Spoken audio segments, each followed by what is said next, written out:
Okay, so I have found this awesome place. It is 5 minutes from the apartment. It's called the Croatan National Forest. Look at those ferns. Gandhi spot. Right there on the tree stump. It is, this is the Island Trail. So what is it called? Island something trail. And I'm out here just walking around in my 5 fingers shoes, and may actually run for some of this if I can figure out this trailhead system.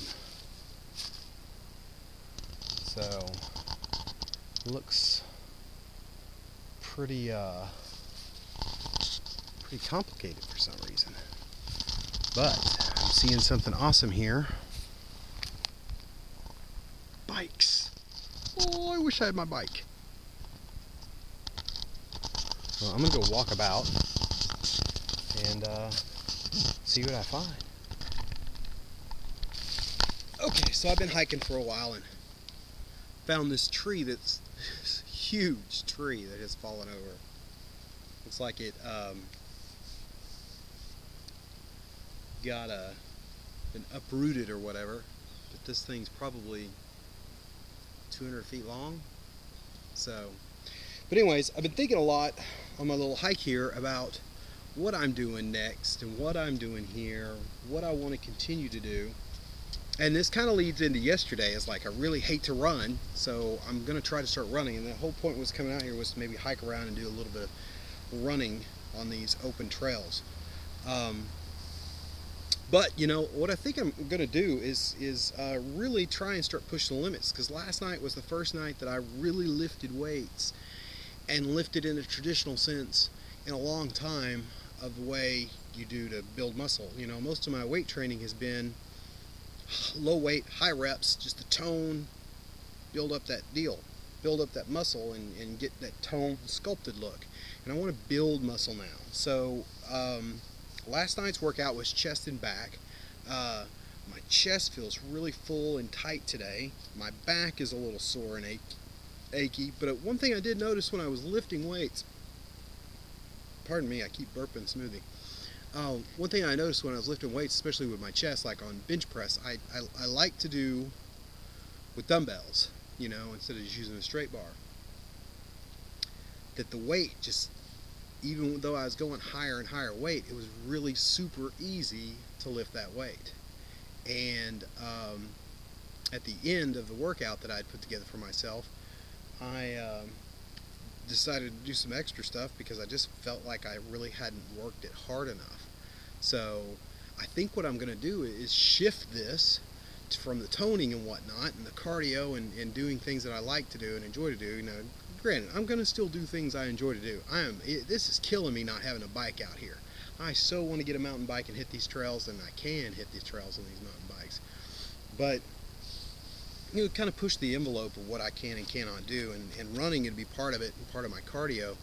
I'm not going to say I'm going to run every day, but I'm going to start trying to run more actively instead of getting on the elliptical and whatnot. I'm just trying to push myself more, and I'm going to go for that power. And as far as the diet goes, I think what I'm going to do is just shift this. I may just call this power raw feast, and not really. I'm going to go for power and speed and strength. But as far as the diet goes, not just limit to myself, I'm going to do it all raw, but I'm not just going to limit myself to just juice, or just smoothies, or just raw foods. I'm going to try to do the most of it on juice and smoothies, because I really feel like that's the best way to lose weight, and I also wanted to test that to see if you can build muscle. For myself, I know other people have done it before, but this is my journey, and that's something I want to do on my journey. But, you know, a lot of people are doing a juice feast, and when you're doing a juice feast and combining some smoothies and whatnot in there, and if they have one day where they freak out and they have a salad because they're craving it or they're hurting or whatever, you know, they feel like, oh crap, I screwed up, I got to start over, you know. And I don't want to have that box on what I'm doing now.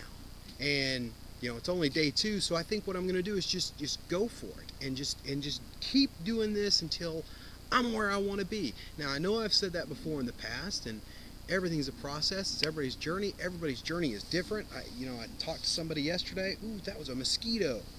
I talked to somebody yesterday about that and told them, hey man, your juice feast is not like my juice feast. You may lose weight completely different than I did. It may explode off of you at day 30. You never know what's going to happen on someone's juice feast. So what I'm going to do is stick with the juice, stick with the smoothies. If I feel like having a salad, I'm going to have a salad, and I'm not going to stress about it. If I want to have wraps covered in guacamole, I'll do that too. The point is to keep trying and not stopping until I get to where I want to be. And no more excuses, you know? No more screwing around, no more freaking out and binging out on things, you know? I'm not perfect. I never said I was perfect.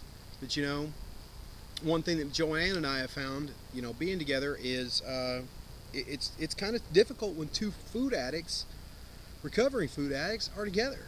Because you justify yourself to one another like, oh, well, one last hurrah, oh, we can start again tomorrow, you know, it's no big deal, and then you pay the price, and it's just, it doesn't work. So we got to be more supportive of one another and really stick with it, and that's part of the journey too. I mean, it's 40 years of programming that we both have on our diets and on our journey that we've got to overcome. So, you know, no more excuses. Just going to stick with the raw, go for the power.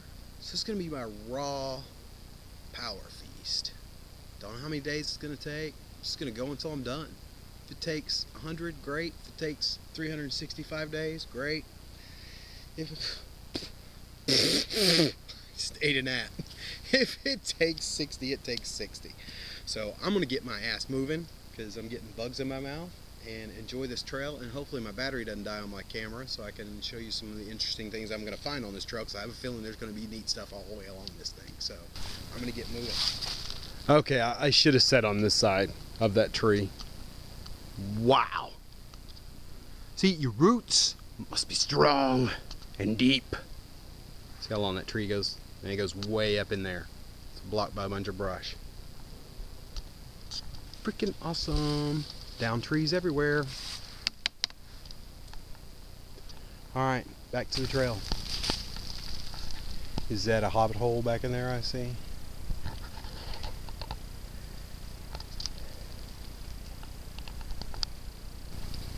Okay, now this is right out of Middle Earth, and I hope it doesn't get lost in translation and video, but it's the Black Creek.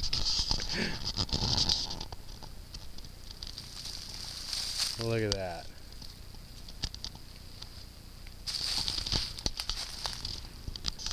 This log across with the moss.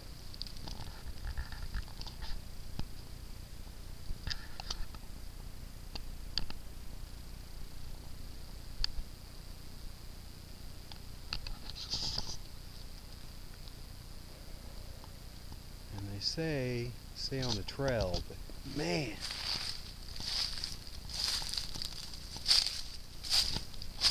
Look at this back in here. The roots. And there's roots back in there. Oh my lands. Huge moss covered rocks. Overhanging.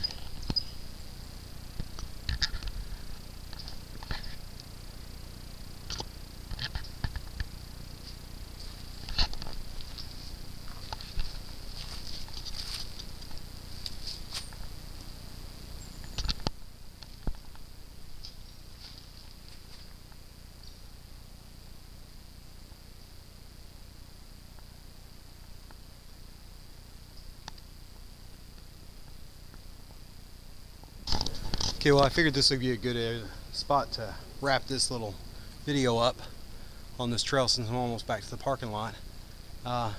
Good hour and 15-minute long hike. It's just amazing, and most of the trail borders along this Black Creek here. It's just beautiful. It's kind of neat. kind of for a loss for words. The 5-finger shoes are great. I feel more grounded wearing these, and they're not that uncomfortable to wear when you're hiking. A couple of roots you could feel when you stepped on them hard, but other than that, I mean, I ran a little bit on the trail. I can't run too much with this backpack on because I got another camera in here, but yeah, I think I'm going to start coming out here a little more often. But this is truly an amazing little park area. Gonna have to come back here and do some meditation.